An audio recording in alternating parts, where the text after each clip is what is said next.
जय जगन्नाथ विलुप्त प्राय सही भागवत श्रीमद भागवत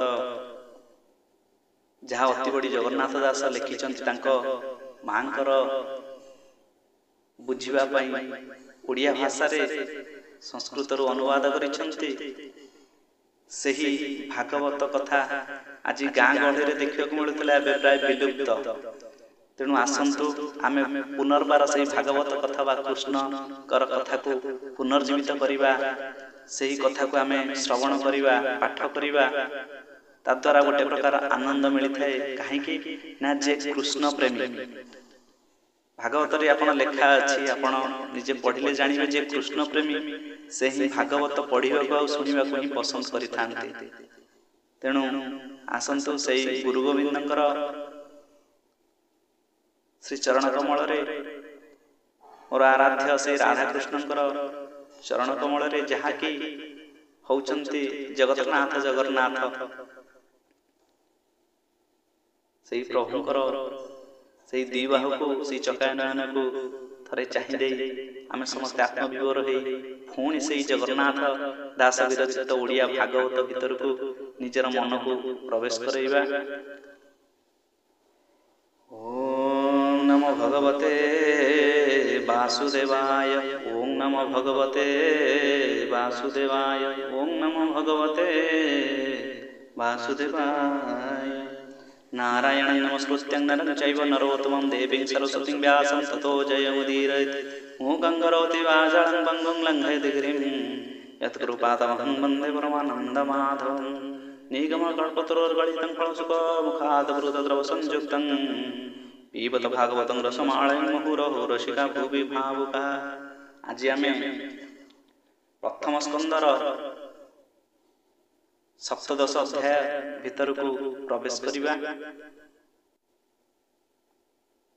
एठी जहाँ श्री सुत गोस्वामी कहिछन्ति कोन कहिले न कहन्ति सुत शुद्ध माने सुण सकल मुनि जाने। से राजा सरस्वती कूले विजय चतुरंग बले। से राजा ऋषि परीक्षित तेज की प्रकाश आदित्य। सेरा तक्षणे सरस्वती कूले पशिला गोमी थुन बेले।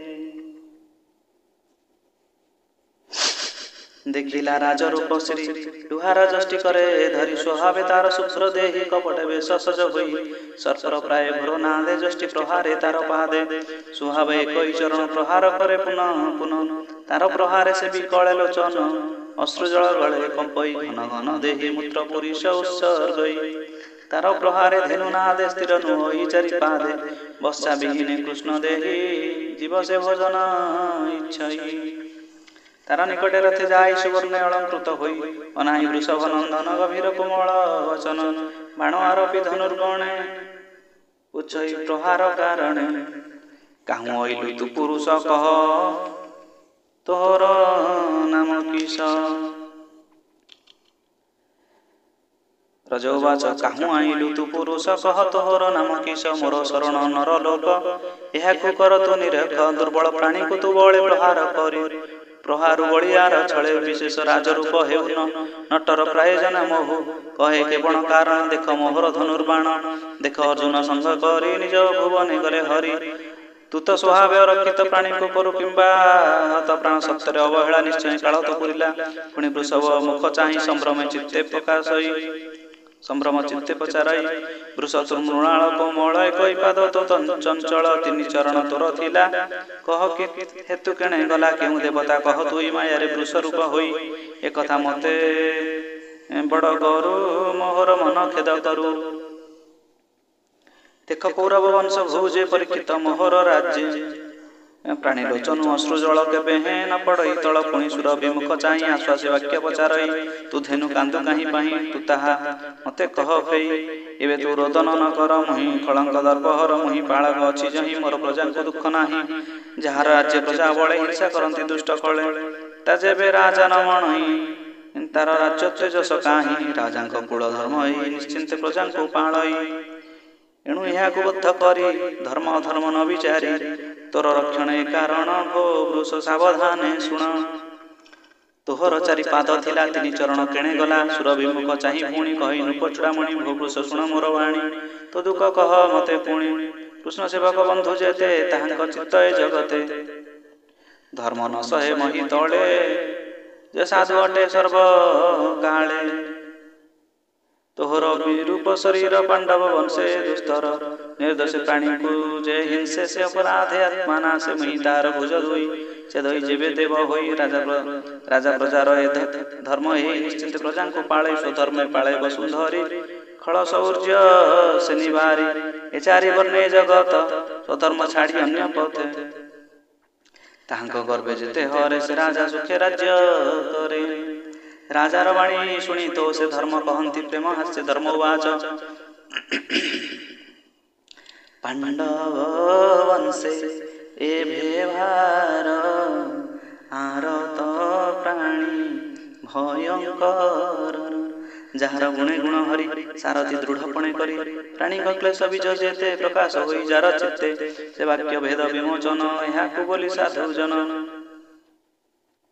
ସେ ବାକ୍ୟ ଭେଦ ବିମୋଚନ ତାହାକୁ ବୋଲି ସାଧୁଜନ ସେ ଆତ୍ମା ଜ୍ଞାନ ମନ ଧରେ ଆତ୍ମାର ବିକଳ୍ପ ବିଚାରେ କେ ବୋଲେ ଦେବ ମାୟା ବଳ କେ ବୋଲେ କର୍ମର ଏ ଫଳ କେ ବୋଲେ ସ୍ୱଭାବ ଏହାର ବ୍ରହ୍ମା ଶଙ୍କର ଗୋଚର କଳି ନ ପାରେ ଯାର ମନେ ଏହାକେ କହିବ ବଚନେ ଏ ଆଦି ପୁରୁଷ ଯେ ଏ ଆଦି ବୁଦ୍ଧି ଏ ଆଦି ଯେ ବୁଦ୍ଧି ବୃତ୍ତାନ୍ତ ତୁ ରାଜା ମନେ ଏହା ଚିନ୍ତ ଏମନ୍ତ ଧର୍ମ ମୁଖୁ ଶୁଣିছে ରାଜା ମନେ ମନେ ଗୁଣି ମନରୁ ଖେଦ ଦୂର କଲା ସ୍ୱରୂପ ଧର୍ମକୁ ଦେଖିଲା ଦେହ ଉତ୍ତରୀ ଅକ୍ଷମାଳ କଟିରେ ଅଜିନ ଦୁକୁଳ ଲମ୍ବେ ସୁନ୍ଦରୀ ଚାରିକର ଶିରେ ଶୋଭଇ ଜଟାଭାର ତନୁ ଶଶାଙ୍କ ବପୁ ଗଞ୍ଜେ ଶିବଶ୍ଚ ଚିହ୍ନ ହୃଦୟ ସାଜେ ଯେସନେ ତଡ଼ିତ ତରାସ ରାଜା ଦେଖିଲା ସୁପ୍ରକାଶ ରାଜାଙ୍କୁ ସ୍ୱରୂପ ଦେଖାଇ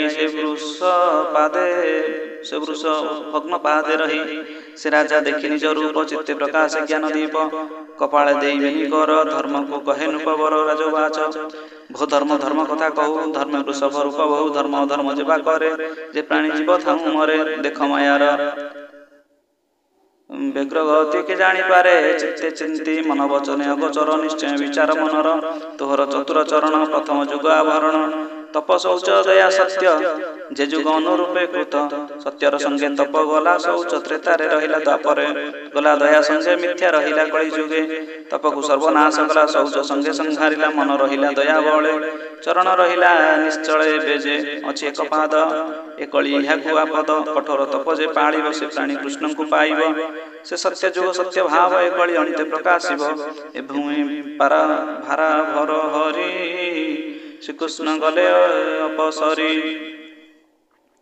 କୃଷ୍ଣର ପାଦ ପଦ୍ମରେ ଏକ ଯେତେ କୃତ କୌତୁକ ପବିତ୍ର ସୁନ୍ଦର ଶରୀର ଦେଖ ଆନନ୍ଦ ସୁରନର ସେ ହରି ଛାଡ଼ିଗଲେ ଯେବେ ଦେଖ ଏହାର ଦୁଃଖ ଏବେ ଦୁର୍ଭାଗୀ ପ୍ରାୟ ଅଧମୁଖୀ କାନ୍ଦଇ ଅତି ଦୁଃଖେ ଦୁଃଖୀ ପାପିଷ୍ଟ କ୍ଷୁଦ୍ରଘାତୀ ଯେତେ ସର୍ବେ ଭୁଞ୍ଜିବେ ମିଳି ମତେ ଏରୁବେ ଧର୍ମ ବସୁନ୍ଧରି ବାକ୍ୟେ ବୋଧନେ ବସ କରି ତୀକ୍ଷ୍ଣ ଖଡ୍ଗ ଧରି ହସ୍ତେ ମିଳିଲା କଳିର ଉଗ୍ରତେ ଅଧର୍ମ ହେତୁ ବଳେ ମାରି ମୁହିଁ ପାଳିବି ବସୁନ୍ଧରି ଏ ମନ୍ଦ ଶୁଣିତା ବଚନ ପଡ଼ିଲା ନୃପତି ଚରଣ ପ୍ରାଣ କାତର ଉଦବେଗ ପଡ଼ିଲା ରାଜା ପାଦ ଯୁଗେ ସେ କଳି ପ୍ରାଣର ବିକଳେ ପାଦେ ପଡ଼ିଲା ଯେତେବେଳେ ତୀକ୍ଷ୍ଣ କଳିର ବିକଳ ସ୍ୱଭାବ ମେଦିନୀ ବତ୍ସଳ ତାର ବିକଳ ମୁଖ ଦେଖି ଖଡଗ ଭୁଜେ ଊର୍ଦ୍ଧ୍ୱେ ରଖି ଦଶନ ଛନ୍ଦି ଓଷ୍ଠେ ଧରି କଳିକି କହେ ରୋଷ ଭରି ପରୀକ୍ଷିତ ଆଜ ତୁଜେ ଅଞ୍ଜଳି ଶ୍ରୀ ଧରି ପାଦେ ପଡ଼ିଲୁ ଭୟ କରି ଅର୍ଜୁନ ବଂଶ ଜନ୍ମ ଯେତେ ତାହାଙ୍କୁ ଭଜୁ ନାହୁଁ ଚିତ୍ତେ ଧର୍ମ ଅଧର୍ମ ବନ୍ଧୁ ତୁ ସ୍ୱଭାବେ ମୋର ବଚନ ଶୁଣ ହେବେ ମୋହର କ୍ଷେତ୍ରେ ନ ପଶିବୁ ଯେବେ ଜୀବନେ ତୁ ବର୍ତ୍ତିବୁ ତୁ ଯହିଁ ଯିବୁ ରାଜା ଘରେ ଅଧର୍ମ ଯୁଥ ତୋ ସଙ୍ଗରେ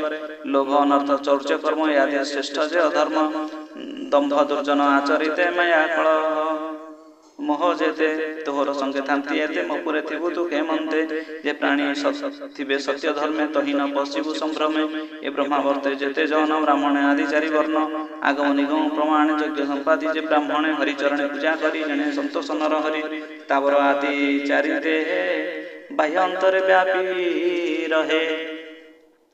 ସେ ହରି ପୂଜା କରେ ଯେହି ତହିଁ ପ୍ରବେଶ ତୋର ନାହିଁ। ଏ ଧର୍ମ ତୋହର ପ୍ରମାଣ ଏହାକୁ ସାକ୍ଷୀ ନାରାୟଣ। ଶୁଣିଛେ ରାଜାର ଉତ୍ତର କଳି କମ୍ପଇ ଥର ହର ଉଚ୍ଚେ କମ୍ପଇ ଆସିବର ତେଜେ କମ୍ପିତ ଦଣ୍ଡଧର। ଏମନ୍ତେ ରାଜା ମୁଖ ଚାହିଁ କହି ଶିରେ କର ଦେଇ ଭୂରାଜା ତୋହର ଚରଣେ ଥିବୁ ମୁଁ ଆଜ୍ଞାର ପ୍ରମାଣେ। ତତେ ଦେଖଇ ମୋର ପଛେ ଖଡ୍ଗ ହସ୍ତ ତୁ ପ୍ରତ୍ୟକ୍ଷେ ତୁ ଧର୍ମ ପ୍ରାଣୀଙ୍କ ଈଶ୍ୱର ବିଚାରି ମତେ ସ୍ଥାନ କର ଜହି ନିଶ୍ଚିତ ଥିବି ମୁହିଁ ତୋର ଆଜ୍ଞା ଶିରେ ବହି। କହନ୍ତି ସୁତ ତୋ ସମନେ ଶୁଣ ସକଳ ମୁନିଜନେ କଳି ବଚନ ଶୁଣି ହସି ସନ୍ତୋଷ ଚିତ୍ତେ ରାଜ ଋଷି ଚାରି ପ୍ରକାର ସ୍ଥାନ କଲା ନିତ୍ୟ ଧର୍ମ ଜହି ମେଳା। ଦ୍ୟୁତ କାମିନୀ ମଦ୍ୟପାନେ ପ୍ରାଣୀ ମରଣ ଯେବା ସ୍ଥାନେ ଶୁଣି କହଇ କଳି ଯୁଗ ମୋର ଏ ସ୍ଥାନ ଚାରି ଭାଗ। ମୁଁ ତହିଁ ଥିବି ନିରନ୍ତରେ ପଞ୍ଚମ ଭାଗ ଦିଅ ମୋରେ। କଳିର ବାକ୍ୟ ଶୁଣି ଚିତ୍ତେ ସୁବର୍ଣ୍ଣ ଦେଲା ତାର ହସ୍ତେ। ଏ ପଞ୍ଚ ସ୍ଥାନ ପଞ୍ଚ ଗୁଣ ବ୍ରାହ୍ମଣେ ସାବଧାନେ ଶୁଣ ମିଥ୍ୟା ବସଇ ଦ୍ୱିତ ମଧ୍ୟେ କାମ କାବେନି ମଦ ସାଧେ ପ୍ରାଣୀ ମାରଣେ ରଜ ଗୁଣ ସୁବର୍ଣ୍ଣ ମଧ୍ୟରେ ଗଣ। ଏ ପଞ୍ଚସ୍ଥାନ ତାରେ ଦେଲା ଜହିଁ ଅଧର୍ମ ସଙ୍ଗେ ମେଳା। ତକ୍ଷଣେ ରାଜାର ବଚନେ କଳି ବସିଲା ପଞ୍ଚସ୍ଥାନେ ପ୍ରଣମୀ ଅଭିମନ୍ୟୁ ବଳା କଳି ଯୁଗକୁ ସ୍ଥାନ ଦେଲା। ସେ ଧର୍ମଶୀଳ ଜହ୍ନେ ମେରୁ ସୁହାବେ ଲୋକପତି ଗୁରୁ ତପ ଶୌଚ ଦୟା ତିନି ବୃଷଭ ପାଦେ ଏଣେ ମାନି ନିଜ ବିଷୟର ପାଳନେ ବର୍ତ୍ତିଲା ଏ ଚାରି ଚରଣେ ସ୍ୱଭାବେ ସ୍ୱଧର୍ମ ପାଳନେ ରାଜା ଉଚିତ ଏ ପ୍ରମାଣେ। ଧର୍ମନନ୍ଦନ ଧରି କୋଳେ ତପେ ଅରଣ୍ୟ ଯିବା କାଳେ ମନ୍ଦେ ଶିକ୍ଷା ତାକୁ ଦେଇ ସ୍ୱର୍ଗେ ଚଳିଲେ ପାଞ୍ଚ ଭାଇ। ସେହି ପ୍ରକାରେ ମନେ ଗୁଣି ଧୀରେ କୌରବ ଶିଖାମଣି ହସ୍ତିନାପୁରେ ରାଜନୀତି ପ୍ରଜା ପାଳନେ ଚକ୍ରବର୍ତ୍ତୀ। ଏମନ୍ତେ ଅଭିମନ୍ୟୁ ସୁତ ପ୍ରଜା ପାଳନେ ସୁବିଦିତ ଯାହାର ରାଜ୍ୟ ତୁମ୍ଭେ ଥାଇ ହରି ଭଜନେ ପାପ ଦହି ସେ ହରିଚରିତ ବିଶ୍ୱାସ କହି ଜଗନ୍ନାଥ ଦାସ। ଇତି ଶ୍ରୀମଦ୍ ଭାଗବତେ ମହାପୁରାଣେ ପାରମହଂସ୍ୟାଂ ସଂହିତାୟାଂ ବୈୟାସିକ୍ୟାଂ ପ୍ରଥମ ସ୍କନ୍ଧେ କଳି ନିଗ୍ରହ ନାମ ସପ୍ତଦଶୋऽଧ୍ୟାୟଃ। विमत्स्याभिरणहंगौ निरपिमति भ्रमजति शुद्धं शुद्धं वा मम दोषं विद्यते। जय जय श्री राधे।